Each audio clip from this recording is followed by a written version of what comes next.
हाँ जी, good evening, नमस्कार। Session number 187 हम डिस्कस करेंगे और आज के सेशन में हम डिस्कस करने वाले हैं होमोनिम्स, रीडिंग कॉम्प्रिहेंशन और वन वर्ड्स। तो पहले हम देख लेते हैं वन वर्ड्स जो 130 तक हो चुके थे पिछली क्लास तक। 131 से देखिए। पहला है टेम्पेस्ट। टेम्पेस्ट जो शब्द है इसका मतलब है तूफान को बोलते हैं, प्रचंड तूफान को बोलते हैं। तो a violent storm, a turbulent और कैओटिक सिचुएशन या एक ऐसी स्थिति जो उथल-पुथल भरी स्थिति हो। The ship was caught in a fierce tempest at sea. जहाज जो था, समुद्री जहाज जो था, वो फंस गया था बहुत ही भयानक, बहुत ही भयावह तूफान में, समुद्र में। जेटिसन, जेटिसन एक वर्ब है, इसका मतलब है टू थ्रो समथिंग ओवरबोर्ड, फेंकना। ठीक है। टू डिस्कार्ड और अबेंडन समथिंग अननेसेसरी, जो चीज अनावश्यक हो उसको छोड़ देना। ठीक है। तो ये है the crew had to jettison the cargo to save the sinking boat. जो चालक दल था, क्रू किसको बोलते हैं?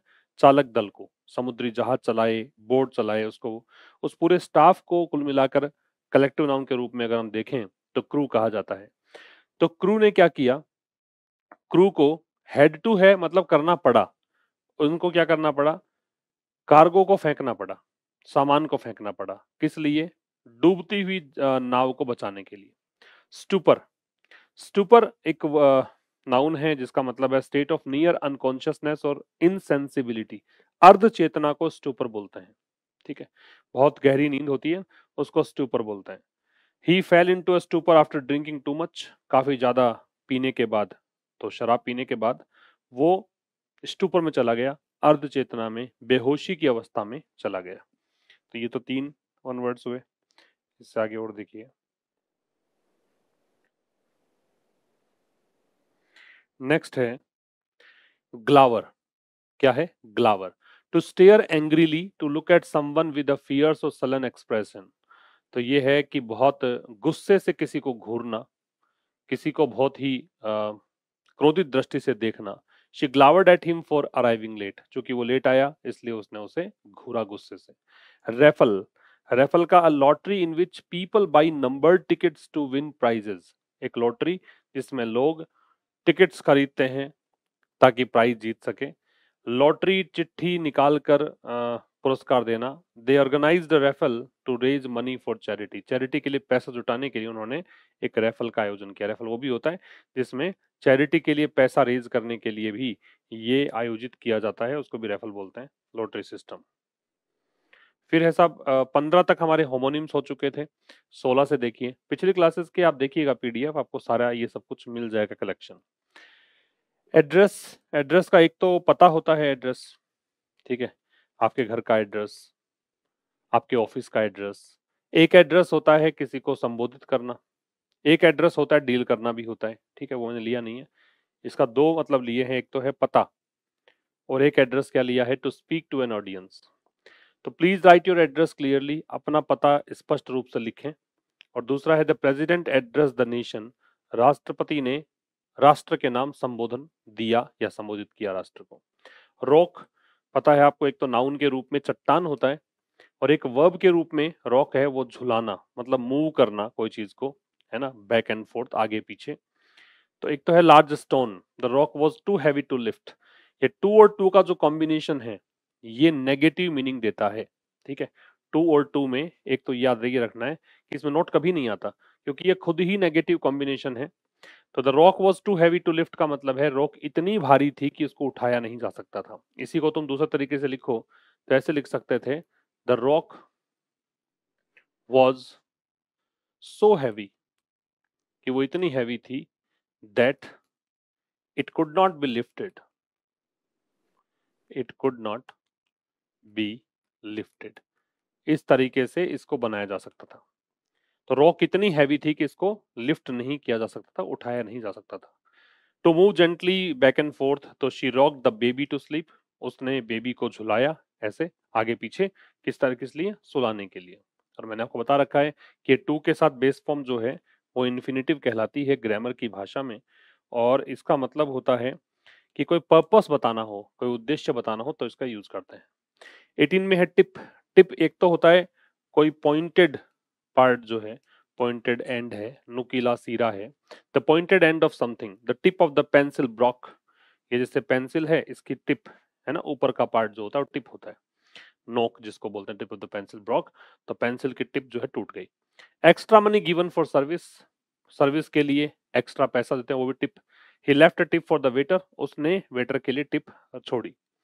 ट्रेन, एक तो ट्रेन, रेल ट्रेन होती है, रेलगाड़ी जिसको बोलते हैं, तो train arrived on time, train पहुंची समय पर। एक बात याद रखना भाई, ऑन टाइम है इसका मतलब समय पर, जो समय दिया गया था उसी समय पर, और एक होता है इन टाइम, तो समय समाप्ति से पहले पहले, है ना, समय पूरा होने से पहले पहले।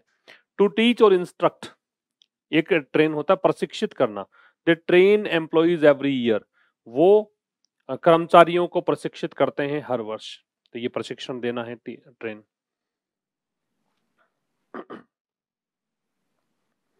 नेक्स्ट पे आते हैं। एक है पिच, एक तो pitch sports field, the players entered the pitch, है ना मैदान, तो प्लेयर्स ने एंटर किया पिच पे, और एंटर के बाद प्रेपोजिशन नहीं लगता है प्रवेश करने के अर्थ में। अगर एंटर का मतलब प्रवेश करना है तो इसके साथ प्रेपोजिशन नहीं लगता। देखो इंग्लिश इसी तरीके से आ सकती है, जहां कहीं भी तुम्हें कुछ नया मिले उसको समझने का प्रयास करो, उसी को रिकॉल करो, ठीक है। अगर तुमने पहले पढ़ा हुआ तो रिवीजन करो उस चीज का, तब आपको इंग्लिश आ जाएगी। टू थ्रो समथिंग, कुछ फेंकना, ही पिच द बॉल फास्ट, उसने बॉल को बहुत तेज गति से फेंका, ठीक है। ये पिच वर्ब के रूप में है, तो ये हो गए आपके क्या, होमोनिम्स। 20 तक हो गए हैं। देखिए हमारे काफी सारी चीजें एक साथ चल रही हैं parallel, idioms and phrases, one words, phrasal verb, homonyms, ठीक है, पैसेज पैराजम्बल्स, जो भी 2-3 चीजें मैं डिस्कस करूंगा आपके साथ हर दिन। इसके बाद है पैसेज और पैसेज में एक बार आप क्वेश्चंस को पढ़ लें ताकि थोड़ा सा याद रहे कि हम पैसेज पढ़ क्यों रहे हैं, और उसके आंसर्स जैसे ही समझ में आ जाए वैसे आंसर लगा लें। What central issue does the editorial highlight using the Sonbhadra quarry accident, quarry होता है खदान, तो सोनभद्रा जो खदान वाली दुर्घटना हुई है उसके द्वारा इस पैसेज में क्या मुख्य मुद्दा यहाँ पे उठाया गया है, ठीक है। तो सोनभद्रा खदान वाला जो दुर्घटना है उसमें क्या मुख्य मुद्दे को उठाया गया है। What question does the editorial raise regarding the FIR filed against the quarry owner, कौन सा क्वेश्चन एडिटोरियल उठाता है किस बारे में, एफआईआर के बारे में, वो एफआईआर जो कि खदान के मालिक के अगेंस्ट फाइल की गई है, ठीक है। तीसरा, which of the following best describes the condition of human development in Sonbhadra, इनमें से कौन सा सबसे बेहतर तरीके से डिस्क्राइब करता है सोनभद्रा में मानव विकास की स्थिति को, ह्यूमन डेवलपमेंट की स्थिति को, ठीक। और एक आर्ग्युएबली का सिनोनिम बताना है, एक टोन बताना है आपको। तो एक तो कौन सी घटना ह्यूमन डेवलपमेंट के बारे में बात करती है सोनभद्रा की, वो देखना है। एक देखना है कि एफआईआर जब रेज करने की बात आई तो कौन सा प्रश्न यहाँ पे अगेंस्ट द क्वारी ओनर, कौन सा यहाँ पे प्रश्न जो है वो उठाता है एडिटोरियल। अब चलिए एडिटोरियल स्टार्ट करते हैं। तो सबसे पहले द एडिटोरियल किस बारे में है, the editorial discusses the deep structural problems in India's mining sector, तो using the recent Sonbhadra stone quarry collapse as the central example, यहीं पर आंसर आ गया आपका कि एडिटोरियल डिस्कस करता है बहुत ही गहरा, स्ट्रक्चरल मतलब संरचना से संबंधित, है ना, जो मुख्य जो चीजें हैं उनसे संबंधित, प्रॉब्लम्स जो हैं भारत के माइनिंग सेक्टर में उसको ये बताता है, भारत के खनन क्षेत्र में जो भी डीप और स्ट्रक्चरल प्रॉब्लम्स है, संरचनात्मक समस्या है, उनको ये डिस्कस करता है। और इसमें एग्जांपल लिया गया है हाल फिलहाल सोनभद्रा स्टोन क्वारी कोलैप्स, एक पत्थर की खदान का जो कोलैप्स वाला मामला हुआ था उसको एग्जांपल के रूप में लेकर। It highlights how mineral rich region such as Sonbhadra continue to suffer from poor human development, ये दर्शाता है एडिटोरियल की कैसे वो क्षेत्र जहां पे मिनरल बहुत अधिक मात्रा में है, मिनरल रिच है मतलब फुल ऑफ मिनरल्स हैं, बहुत सारे मिनरल्स वहां पे मिलेंगे, जैसे कि सोनभद्रा मान लीजिए, वो कैसे यहाँ पे लगातार सफर कर रहे हैं खराब ह्यूमन डेवलपमेंट से, वीक रेगुलेशन, यहाँ पे जो कानून कायदे हैं बहुत ही कमजोर हैं, अनसेफ माइनिंग प्रैक्टिसेस, असुरक्षित खनन प्रक्रियाएं हैं, एंड रिपीटेड एक्सीडेंट्स, और बार बार में यहाँ दुर्घटनाएं होती हैं। इसको लेकर हम एडिटोरियल डिस्कस करने वाले हैं। चलिए स्टार्ट करते हैं आज की क्लास। तो आज की क्लास में सबसे पहले तो एडिटोरियल का टाइटल है बैड टाइडिंग्स, और जनरली आप देखा टाइटल जो है वो दो शब्दों से मिलकर बनता है। जनरली अभी तक के जो पढ़ाए हैं मैंने उसमें देखिएगा कि आपको मिलेगा पहला एडजेक्टिव, उसके बाद में नाउन। तो टाइडिंग्स तो है नाउन और बैड क्या है, एडजेक्टिव है। तो बैड टाइडिंग्स खराब, बुरे समाचार। टाइडिंग्स का मतलब क्या है, समाचार, ये दे रखा है। समाचार या खबर को बोलते हैं tidings. News, information, report. Quarry का मतलब होता है खदान, इसकी प्रोनाउंसिएशन होता है क्वोरी, क्वोरी, ये इसका सिनोनिम है, मतलब इसका प्रोनाउंसिएशन है क्वोरी। और इसके सिनोनिम्स है एक्सकेवेशन साइट, जहां पे खुदाई होती है वो जगह। माइनिंग पिट, ठीक है, माइनिंग का मतलब है खनन, खनन का मतलब है एक्सकेवेशन, एक्सट्रैक्शन मतलब बाहर निकालना, ठीक है, खोदना। स्ट्रेडल का मतलब होता है फैला हुआ होना, स्ट्रेडल मतलब फैलना। Span, extend across. आर्ग्युएबली मतलब है संभवतया, संभवतया। पॉसिबली, पोटेंशियली, प्रोबेबली, ये इसके मतलब है। तो आइए स्टार्ट करें। बैड टाइडिंग्स का मतलब हो गया बुरी खबर। On India's queries and mining किसको लेकर है, ऑन तो बताता है कि विषय क्या है, विषय है भारत के खदान और खनन, इस विषय पर एडिटोरियल है। इंडिया सब्जेक्ट है, मतलब इंडिया नाउन है, तो ये भी नाउन है और ये भी नाउन है, एंड कंजंक्शन है। अपोस्ट्रोफे एस है तो ये जेनिटिव केस है, ठीक है, संबंध कारक है। The problems with India's mines are deep and structurals. Problems subject है, प्रॉब्लम्स किसके साथ, भारत की माइंस के साथ, भारत के जो खान हैं उनको लेकर जो प्रॉब्लम्स हैं वो कैसी हैं, ये वर्ब है, ये डीप एडजेक्टिव है, एंड कंजंक्शन है और स्ट्रक्चरल एडजेक्टिव है। तो भारत की खानों को लेकर जो समस्याएं हैं वो गहरी हैं और संरचनात्मक हैं, ये है इस विषय पर। अब देखिए, Sonbhadra is a name that indicates wealth and good tidings. Sonbhadra subject, ये इसकी वर्ब, ए डिटर्मिनर, डिटर्मिनर के बाद क्या आता है, नाउन। दैट यहां है रिलेटिव प्रोनाउन, अगर आगे सब्जेक्ट वर्ब होते तो कंजंक्शन हो जाता है ये। दैट बता रहा है उस नाम के बारे में जो इंडिकेट करता है, तो ये वर्ब। वेल्थ नाउन, ये इंडिकेट का object. And conjunction, good adjective और टाइडिंग्स नाउन, ठीक। तो कह रहा है सोनभद्रा एक नाम है, दैट जो कि इंडिकेट करता है, संकेत करता है धन और अच्छे खबर की ओर। सोनभद्रा एक नाम है जो सूचित करता है, संकेत करता है वेल्थ और good tidings. As a part of region straddling Uttar Pradesh, as यहां पे प्रेपोजिशन है, एज यहां पे क्या है, प्रेपोजिशन, और इसका मतलब है बीइंग, होने के नाते, होने के नाते या इस कारण से। As a part of a region straddling Uttar Pradesh, एक हिस्सा जो है किसका, एक ऐसे क्षेत्र का।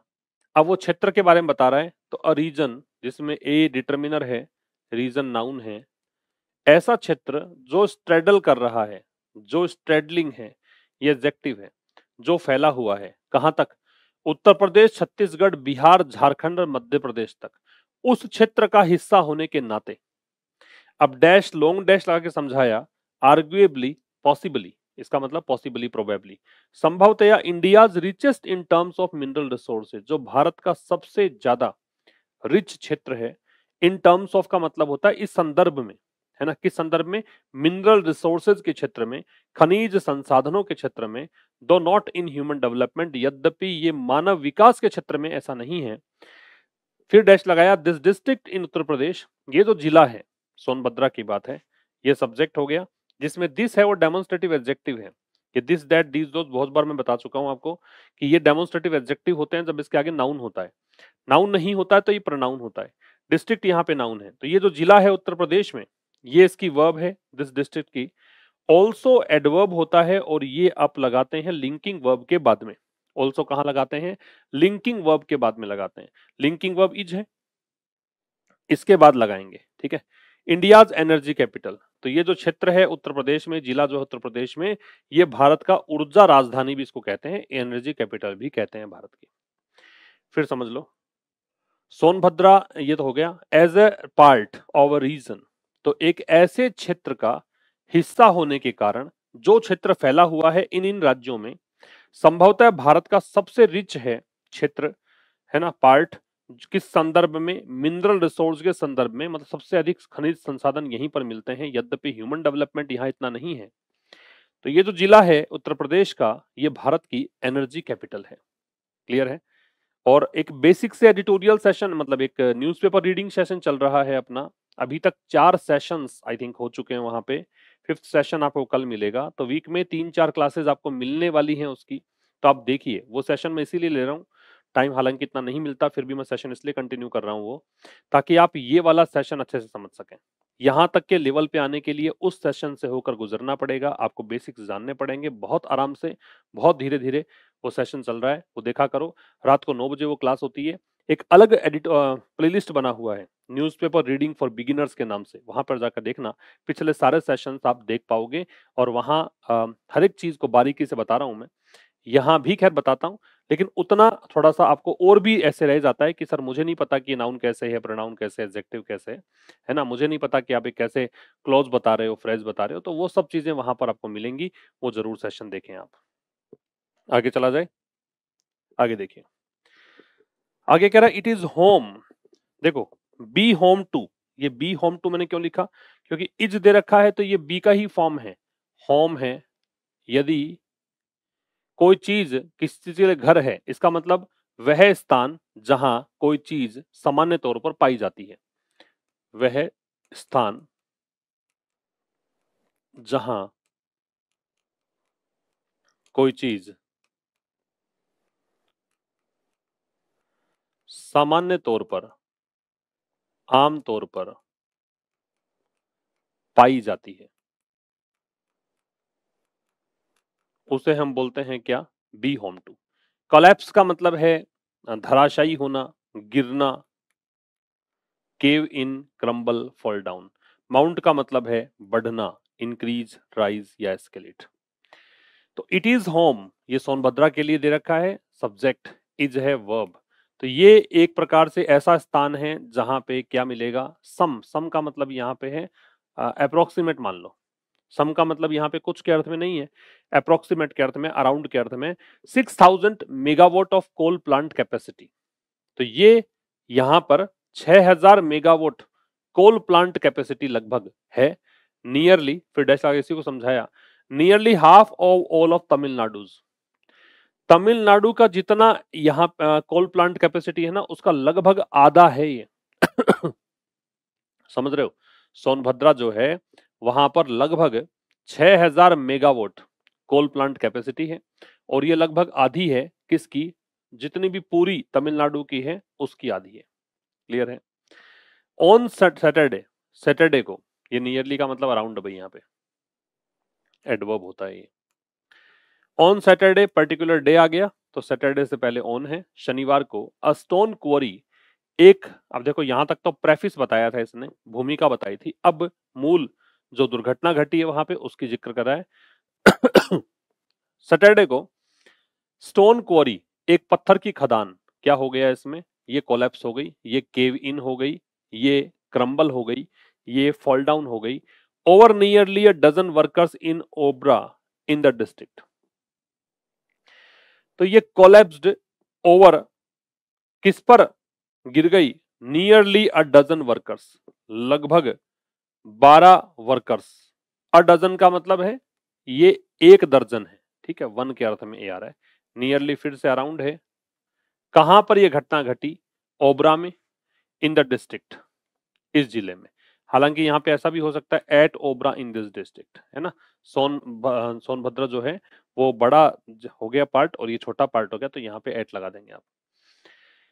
तो सैटरडे को हुआ क्या, तो पर्टिकुलर डे सैटरडे की ही घटना है, तो ऑन लगाया, एक स्टोन क्वारी जो है कोलैप्स हुई, किस पर कोलैप्स हुई, लगभग 12 वर्कर्स पर, कहाँ की बात है, ओबरा की, किस, कहां पर, इस जिले में। तो डेथ टोल, डेथ टोल का मतलब है टोटल मरने वालों की संख्या, ठीक है, डेथ टोल का मतलब है जो मरे हैं लोग उनकी संख्या जो है ये सब्जेक्ट है, ये वर्ब है। इज माउंटिंग, तो ये मैन वर्ब है और वो आपकी हेल्पिंग वर्ब है, प्रेजेंट कंटिन्यूअस टेंस है। ये बढ़ रही है। इवन एज ये होता है वाइल। जब दो चीज दो चीजों का जिक्र साथ में देखते हो आप, तो एक तो आपने जिक्र देखा कि डेथ टोल बढ़ रहा है, साथ ही क्या हो रहा है, hopes are still live. Still adverb होता है और स्टिल का मतलब है इवन नाउ, इवन नाउ, ठीक है। अभी भी होप्स जो हैं वो जिंदा हैं, होप्स सब्जेक्ट है, ये वर्ब है ना। दैट ये कंजंक्शन हो गया कि सम मे हैव सर्वाइव्ड। देखो मे हैव सर्वाइव्ड, मे मतलब ऐसा हो सकता है, मे हैव मतलब ऐसा हुआ है ना। ये आपको किसी भी मॉडल का पास्ट बनाना हो तो हैव के साथ थर्ड फॉर्म लगाते हैं। मे का पास्ट बनाना माइट नहीं होता, मे का past may have plus third form हो गया। तो दैट सम मे हैव कि कुछ जो लोग हैं, ये प्रोनाउन है, यहाँ पे सब्जेक्ट है, प्रोनाउन है, सब्जेक्ट नाउन प्रोनाउन ही होते हैं। मे हैव सर्वाइव्ड ये हेल्पिंग वर्ब और मैन वर्ब है, मे हैव हेल्पिंग वर्ब का पार्ट है और सर्वाइव्ड मैन वर्ब का पार्ट है। और कुछ जो हैं वो सर्वाइव कर गए होंगे, शायद हो सकता है कि सर्वाइव कर गए होंगे। सर्वाइव क्या होता है, जीवन यापन करना, तो हो सकता है बच गए होंगे, यहाँ पे इसका मतलब ये है। क्या मतलब है, बच गए होंगे। यहां तक की बातें नोट कर लो एक बार आप, ठीक है। फिर समझ लो, the death toll is mounting. Death toll जो है, मरने वालों की संख्या जो है वो बढ़ रही है। साथ ही हॉप्स भी अभी भी जिंदा हैं। हॉप्स अभी भी जिंदा हैं, किस बात की, हॉप्स जिंदा ये हैं कि कुछ जो हैं वो हो सकता है कि बच गए हों, ठीक है। अलाइव यहाँ पे एडजेक्टिव है भाई, अलाइव क्या है, एडजेक्टिव, जिंदा। आगे चले, देखिए खुद से ही पढ़कर देख सकते हो आप पहले। The state government has ordered a three-tier probe by the district administration, the police, and the mining department. State government has ordered. State government ने आदेश दिया है, ये सब्जेक्ट है, राज्य सरकार। इसने क्या किया है, आदेश दिया है, प्रेजेंट परफेक्ट है, हेल्पिंग वर्ब और मैन वर्ब। ऑर्डर एक ऐसी वर्ब है जो ट्रांजिटिव होती है। ऑर्डर कैसी वर्ब है, ट्रांजिटिव, मतलब इसके बाद प्रेपोजिशन नहीं लगता है। ट्रांजिटिव वर्ब्स की कहानी यही है कि इनके बाद क्या नहीं लगता, प्रेपोजिशन नहीं लगता। तो राज्य सरकार ने आदेश दिया है किसका, तीन स्तरीय जांच का, थ्री टीयर। टीयर मतलब है तीन चरणों में, तीन स्टेजेस की, थ्री स्टेज की क्या करें, प्रोब करें। प्रोब का मतलब क्या है, जांच। इन्वेस्टिगेशन, इंक्वायरी और एग्जामिनेशन। एलिज का मतलब है दावा करना, दृढ़ता से कहना। नेग्लिजेंस मतलब है लापरवाही। एक प्रश्न का आंसर आएगा यहाँ पे, देखना। स्टेट गवर्नमेंट ने आदेश दिया है थ्री टीयर प्रोब का। यहाँ पे ए डिटर्मिनर है, थ्री टीयर एडजेक्टिव है, प्रोब नाउन है। जांच किसके द्वारा हो, डिस्ट्रिक्ट एडमिनिस्ट्रेशन, एक जांच तो करे जिला प्रशासन, दूसरी जांच पुलिस, इसको पुलिस पढ़ते हैं, हिंदी में पुलिस पढ़ते हैं, पुलिस करे। एंड द माइनिंग डिपार्टमेंट, खनन विभाग। तो तीन स्तर की हो गई जांच। एन एफआईआर, एफआईआर से पहले एन क्यों आता है, क्योंकि एफआईआर आप लिख कर देखिए, ऐसे लिखोगे एफ, तो ये जो है ना ए दे रखा है, तो वाउल साउंड अगर हो, ए से लेकर एह तक का साउंड हो, लिखकर देख लिया करो, फर्स्ट लेटर जो है ए से एह तक का हो तो एन लगता है। ये कारण है कि एफआईआर में एन लगता है। अगर इसकी फुल फॉर्म करोगे तो एफ का मतलब फर्स्ट होगा, फर्स्ट मतलब फे आएगा जो कॉन्सोनेंट है, व्यंजन है, इसलिए ए का प्रयोग होगा। एन एफआईआर सब्जेक्ट है, एक एफआईआर हैज बीन फाइल्ड ये वर्ब है, पैसिव वॉइस है प्रेजेंट परफेक्ट का, अगेंस्ट प्रेपोजिशन है। एक एफआईआर दायर की गई है, याद रखो एफआईआर फाइल होती है, ये क्लोज टेस्ट के काम की चीज है, एफआईआर होती है फाइल। तो एफआईआर फाइल की गई है किसके अगेंस्ट, कोरी ओनर के अगेंस्ट। यहां प्रश्न बनेगा, कोरी ओनर मतलब खदान के मालिक के अगेंस्ट। अलेजिंग ये दावा करते हुए, ये प्रेजेंट पार्टिसिपल है क्योंकि दो काम साथ हैं, एक तो इनके खिलाफ एफआईआर दायर की गई, एक साथ में ऐसा करते हुए, तो सिमल्टेनियस एक्शन है, आईएनजी फॉर्म आएगी, प्रेजेंट पार्टिसिपल है। नेग्लिजेंस मतलब लापरवाही, ये दावा करते हुए कि लापरवाही रही है ऑफ सेफ्टी प्रोटोकॉल्स। किसकी लापरवाही, सेफ्टी प्रोटोकॉल्स की, सुरक्षा जो प्रोटोकॉल्स हैं, सुरक्षा नियम हैं, उनका ध्यान नहीं रखा गया। But if there were indeed violation, लेकिन लेखक कह रहा है कि यदि वास्तव में भी वायलेशन हुए हैं, वायलेशन का मतलब होता है इन्फ्रिंजमेंट। वायलेशन का मतलब क्या होता है? इन्फ्रिंजमेंट, या फिर होता है ब्रीच। ठीक है, बट यहां पे कंजंक्शन है, इफ भी कंजंक्शन है, और ये स्पेक्युलेटिव या फिर इमेजिनरी जो होता है ना सेंटेंस, उसके लिए हम इफ का प्रयोग कंजंक्शन के रूप में करते हैं। देयर से स्टार्ट आपने किया, देयर एडवर्ब होता है, देयर से स्टार्ट करने पर इन्वर्जन लगता है, तो ये हेल्पिंग वर्ब लग गई, मतलब ये वर्ब लग गई, लिंकिंग वर्ब है, इंडीड एडवर्ब है, वायलेशंस नाउन है। ठीक है, अच्छा, इंडीड वायलेशंस, वायलेशंस अगर हुए भी हैं, इन्वर्जन कब लगता है? जब आप यूज करते हो देयर का शुरू में। ये बहुत बार हम डिस्कस कर चुके हैं कि देयर अगर शुरू में आएगा तो निश्चित रूप से क्या होगा, एक यहाँ पे इन्वर्जन लगेगा। तो यदि यहाँ वास्तव में वायलेशंस हुए हैं तो what was the government doing, तो सरकार कर क्या रही थी? ये व्हाट जो है ये प्रोनाउन है, अगर ये सब्जेक्ट के रूप में आता, सब्जेक्ट ही तो है, इसकी वर्ब वाज है, तो सब्जेक्ट के रूप में आए तो प्रोनाउन है ये। तो what was the government doing, तो गवर्नमेंट कर क्या रही थी? ये पास्ट कंटिन्यूअस टेंस दे रखा है, वाज डूइंग। क्लियर? आगे चलिए, देखो, state disaster response workers reach the site from Mirzapur. राज्य आपदा प्रतिक्रिया कर्मी, ठीक है, आपदा आने पर जो रेस्पॉन्स देते हैं वो वर्कर्स।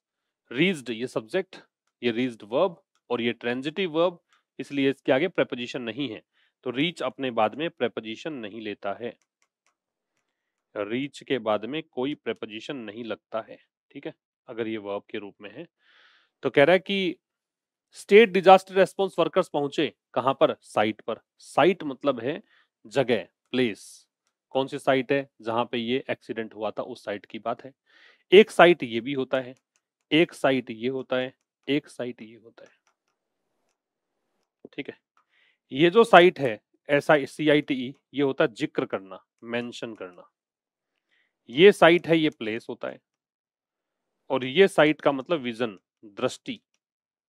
तो ये तो है दृष्टि, ये है स्थान, और ये साइट जो है ये जिक्र करना कह सकते हो, उल्लेख करना कह सकते हो, ये मतलब है। ठीक है, तो ये जो रेस्पॉन्स वर्कर्स है ये पहुंचे साइट पर, कहां से? मिर्जापुर से। Making a case, making a case क्या होता है? मेकिंग अ केस का मतलब है किसी बात को सही ठहराना, सही ठहराना, जस्टिफाइंग या providing a reason for. Local stationing का मतलब होता है स्थानीय, स्थानीय, और तैनाती कह सकते हो, मतलब लोकल स्तर पे किसी को तैनात कर देना, लगा देना जॉब पर। सेफ्टी गियर का मतलब है सुरक्षा उपकरण, सुरक्षा उपकरण, सेफ्टी गियर। तो स्टेट डिजास्टर रेस्पॉन्स वर्कर्स पहुंचे साइट पर, कहां से? मिर्जापुर से। Making a case present participle है, मेकिंग क्या करते हुए? इस बात को जस्टिफाई करते हुए कि their local stationing in an area, कि उनका जो स्थानीय रूप से तैनाती है वो एक ऐसे क्षेत्र में है, that has over a dozen stone quarries, वो क्षेत्र, ये रिलेटिव प्रोनाउन, ये एरिया की बात कर रहे हैं, ये इसकी वर्ब है, जिस क्षेत्र में 1 दर्जन से ज्यादा पत्थर की खदानें हैं, एंड अदर माइंस, अन्य खान है, सच एज उदाहरण देने के लिए यूज करते हैं, कोल, सच जैसे उदाहरण के लिए कोयला, along the Vindhyas Kaimur hill range, किसके सहारे? सहारे, अलोंग का मतलब है पैरेलल, इस हिल रेंज, इस पहाड़ी क्षेत्र के सहारे सहारे। बात समझ में आ रही है? अच्छा, अदर वाली कहानी याद रखें, अनदर, अदर और दी अदर, इसकी कहानी याद रखो कि जो अनदर है इसका प्रयोग तो हम करते हैं सिंगुलर नाउन से पहले, अदर है इसका प्रयोग हम करते हैं प्लूरल नाउन से पहले, और दी अदर है इसका प्रयोग हम सिंगुलर और प्लूरल दोनों नाउन से पहले करते हैं। ठीक है, ये दोनों जेनरिक हैं, मतलब जब पता नहीं हो हम बात किसकी कर रहे हैं तब आएगा, और ये जब एग्जैक्टली पता हो कि बात किसकी कर रहे हैं तब आएगा, ये ध्यान रखें आप। तो यहाँ पे हमें पता नहीं है माइंस कौन कौन सी हैं, आगे उदाहरण दिया है इसने, कोल है और को पता नहीं है इसलिए अदर का प्रयोग किया प्लूरल है इसलिए। फिर समझ लो, state disaster response workers site पर पहुंचे मिर्जापुर से, इस बात को जस्टिफाई करते हुए कि उनकी तैनाती ऐसे क्षेत्र में है जहां पर 1 दर्जन से ज्यादा स्टोन क्वारीज हैं, अन्य माइंस हैं जैसे कि कोयला, कहाँ किसके सहारे सहारे, अलोंग का मतलब होता है पैरेलल, इस हिल रेंज के सहारे सहारे। Questions have been raised, passive voice है, प्रेजेंट परफेक्ट का पैसिव है, ये सब्जेक्ट ये वर्ब, परफेक्ट का पैसिव जो है बीन लग के थर्ड फॉर्म लगा के बनाते हैं। प्रश्न उठाए गए हैं about the level of safety, किस बारे में, सुरक्षा के स्तर के बारे में, है ना, सेफ्टी ट्रेनिंग, सुरक्षा प्रशिक्षण के बारे में, उसके स्तर के बारे में, और ये किसकी ट्रेनिंग है, वर्कर्स की, and them having adequate safety gear, और उनके पर्याप्त सुरक्षा उपकरण रखने के बारे में। ठीक है, अब यहाँ पे देम जो है ना ये गलत है, देम ना होके यहाँ पे क्या आना चाहिए, देयर, क्योंकि यहाँ जो हैविंग है वो जेरेंड का काम कर रहा है। फिर समझो, क्वेश्चंस उठाए गए हैं किस बारे में, सेफ्टी ट्रेनिंग के स्तर के बारे में, किसकी सेफ्टी ट्रेनिंग, वर्कर्स की, और उनके रखने के बारे में। अब ये उनका रखना, रखना जो है यहाँ पे हैविंग जो है पोजीशन के लिए आ रहा है, क्या उनका रखना मतलब उन वर्कर्स के द्वारा रखा जाना, एडिक्वेट सेफ्टी गियर, एडिक्वेट जो होता है ये होता है सफिशिएंट, पर्याप्त, ठीक, और सेफ्टी गियर जो है वो इसका नाउन फॉर्म है एडजेक्टिव के बाद।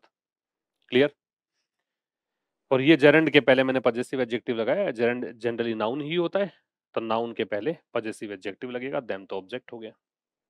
क्लियर, इसको देखिए आप, मैच द कॉलम एक्सरसाइज करके देखो खुद से।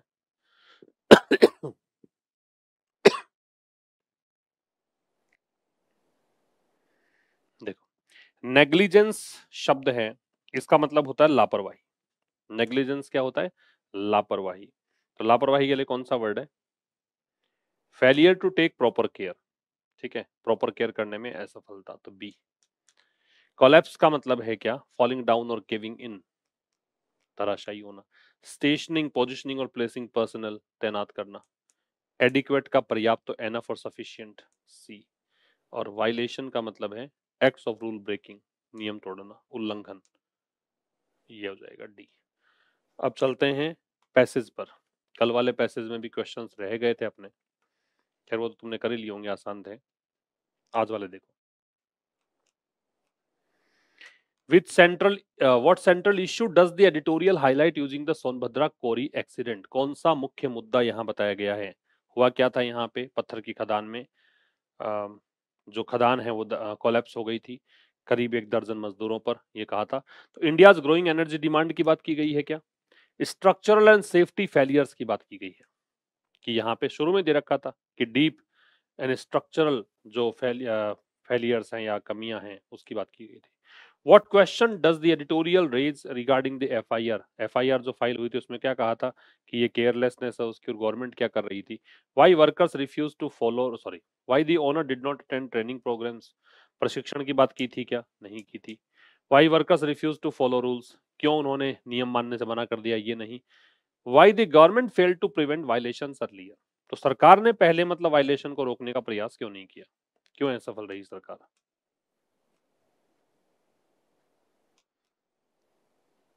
नेक्स्ट पे आइए, Which of the following best describes the condition of human development in Sonbhadra. Human development वाली कंडीशन क्या थी, कहा था ना कि ह्यूमन डेवलपमेंट में तो इसका ठीक नहीं है इसकी कंडीशन, तो it is one of the highest, मतलब ही नहीं है, उल्टा हो गया है, तो इट इज एवरेज ना, it is low despite mineral wealth, mineral wealth तो ठीक है लेकिन ह्यूमन डेवलपमेंट जो है वो ठीक नहीं है। टोन कैसी है, टोन क्रिटिकल है, आलोचना ही की गई है कि सरकार क्या कर रही थी, इससे ही समझ लो आप कि आलोचनात्मक है। और आर्ग्यूएबली का मतलब क्या था, पॉसिबली, प्रोबेबली। ये था सब सेशन नंबर 187, कल मुलाकात होगी सेशन नंबर 188 के थ्रू, तब तक के लिए नमस्कार, थैंक यू वेरी मच।